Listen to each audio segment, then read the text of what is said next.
I'm making an amarula panna cotta with a lovely macadamia praline. So to start with the panna cotta, it's fairly straightforward. You put in some milk and some sugar and you heat that up.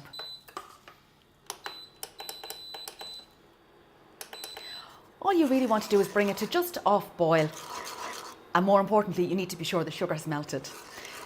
So in order to set a panna cotta, what you do need is gelatine. So I'm using this leaf gelatine, which is just the biz when it comes to making panna cotta, because it just melts in so brilliantly. To soften it though, you need to put it in some water first of all. So this is cold water. Hot water will do no good at all, it'll just disappear into it. So we just leave that to settle there. And we'll go back and give this a little stir. So I wanted to add another little flavour in here as well. I'm going to put in some lime zest.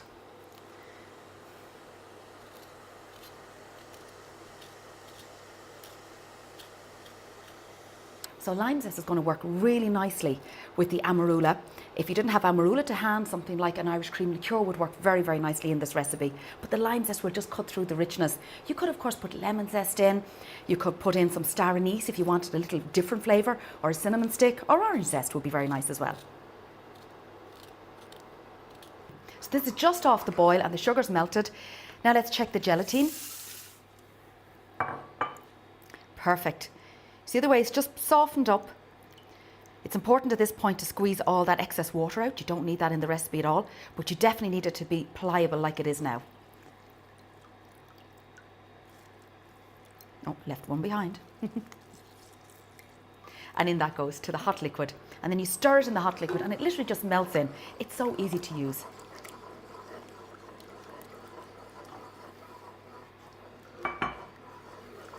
So the next stage of this recipe is to fold in some softly whipped cream. I need to cool this down though before I fold in the cream.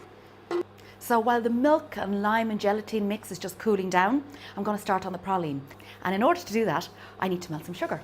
So you get your pan on and you get your caster sugar in. You get your heat on and then you just be very brave and wait for it all to caramelise. So our milk mix has now cooled down. I need to fold in the cream. This is your regular cream, just lightly whipped. It'll just give you a slightly more frothy panna cotta.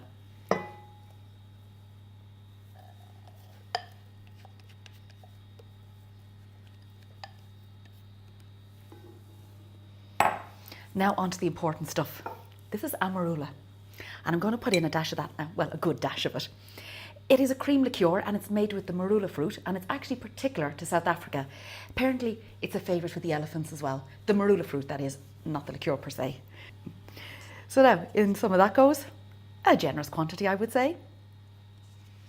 You can change that up. You can put in, like I say, an Irish cream liqueur or whatever takes your fancy for flavouring. So we just give this a nice mix around.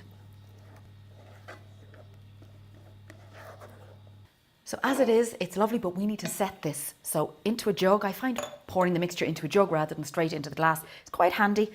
It's usually less of a mess.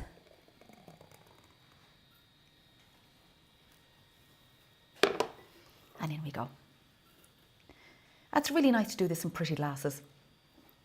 And then they go to the fridge to set about a couple of hours, and they'll be set nicely. Don't forget to take them out of the fridge for about a half an hour before you serve them to bring them up to room temperature. They're much more palatable that way. So we get those to the fridge and then I'll finish the praline.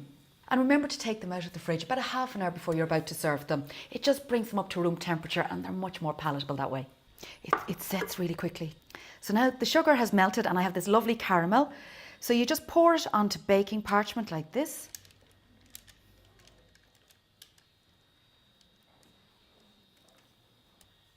And here I have some lovely macadamia nuts. They're just lightly toasted, so sprinkle those on. You could use almonds, you could use pistachio. Hazelnuts are so nice in this as well. And all you do is you just leave it there to set, and remember that sugar is incredibly hot. So give it a few minutes. It will set until it's absolutely rock hard, and then you have all the fun of breaking it up into a praline.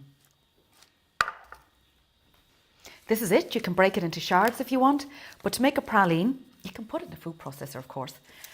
Or you can have the fun of getting another layer of greaseproof paper or baking parchment and Just going like that. And trying to keep it on the table, of course, that always helps.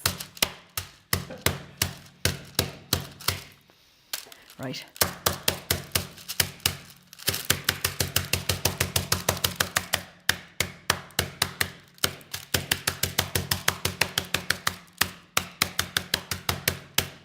Oh, it's so therapeutic.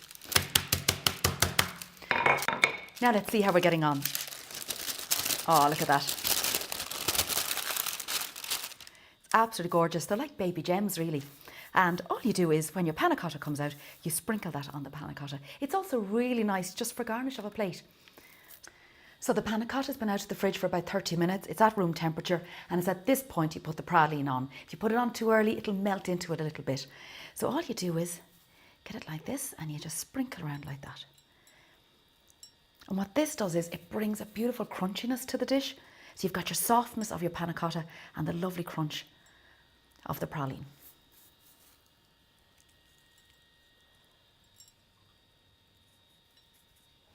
That's it, a really simple dish. It's your Amarula panna cotta with your macadamia praline.